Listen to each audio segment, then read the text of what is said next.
நண்பர்களுக்கு வணக்கம். ஒரு செடியின் இலையை சாப்பிடுவதால் இரத்தத்தில் உள்ள குளுக்கோஸின் அளவு குறையும். ஆம், அதைதான் நீங்கள் காணொளியில் பார்த்து கொண்டிருக்கிறீர்கள். இந்த தாவரத்தின் பெயர் செமிகாஸ்டஸ் கஸ்பிடேட்டஸ் என்று அழைக்கப்படும் இன்சுலின் செடி. ஆஸ்திரேலியா, இந்தியா போன்ற பகுதிகளில் அதிகமாக காணப்படும் இந்த தாவரத்தின் இலை, தண்டு, வேர் பகுதிகளில் பல்வேறு வகையான பயோ ஆக்டிவ் ரசாயனங்கள் கண்டுபிடிக்கப்பட்டுள்ளன. ஆல்கலாய்டுகள், ஃப்ளேவனாய்டுகள், டெர்பினாய்ட்ஸ், ஸ்டீராய்ட்ஸ், சஃபோனின்ஸ், டேனின்ஸ் மற்றும் கார்போஹைட்ரேட்ஸ், புரோட்டீன் போன்றவை.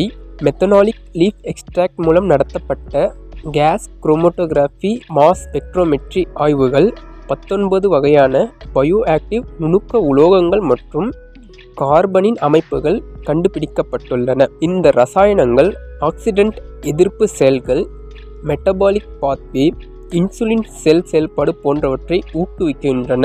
ஒரு ஆய்வில் நீரிழிவு நோய் தூண்டப்பட்ட எலிகளுக்கு இதன் இலை, தண்டு மற்றும் வேர் சாறுகள் 2 வாரத்திற்கு அளிக்கப்பட்டது. அதன் முடிவாக ஃபாஸ்டிங் பிளட் குளுக்கோஸின் அளவு கணிசமாக குறைந்துள்ளதை கண்டறிந்தார்கள். மேலும் தனிப்பட்ட மனித ஆய்வில் 15 நாட்கள் இந்த இலையை உண்டபோது அவர்களின் இரத்த குளுக்கோஸ் அளவு குறைந்துள்ளதை பதிவு செய்யப்பட்டுள்ளது. ஆனாலும் இத்தகைய ஆய்வுகள் பெரும்பாலும் விலங்குகளிடத்தும் இன்விட்ரோ எனப்படும் ஆய்வகத்தின் உள்ளே மட்டும் செய்யப்படுவதால் இதில் அதிகமான நம்பிக்கை தன்மை இல்லை. இருந்தபோதும் வாரத்திற்கு 3 இலைகளை எடுத்துக்கொள்வதால் நன்மையே தவிர தீமை ஒன்றுமில்லை.